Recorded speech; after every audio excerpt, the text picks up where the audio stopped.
Эмоционал стресс болса, рухи жағдайларымызға тәсір етеді. Бұл түрдегі стресс инсанның ішкі сезімлері һәм кейпияты менен байланыслы. Эмоционал стресс қапа болу, қауеттерлену, қайғыру яки ашулану менен байланыслы.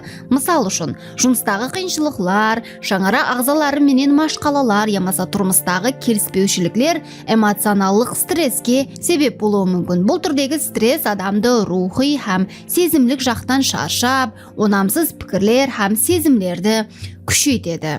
Когнитив стресс болса, біздің санамыздағы ұнамсыз пікірлердің тез-тез такрарлануынан келіп шығады. Анығырағы ол біздің пікірлеуімізге байланысты. Сондай-ақ ол өзімізді, сондай-ақ атрапымыздағы адамдарды тұрақлы түрде критикалау арқылы, сондай-ақ ұнамсыз нәрселерді ойлау арқылы жүзеге келеді. Сондай-ақ мұдамы мен мына жұмысты істей аламан ба?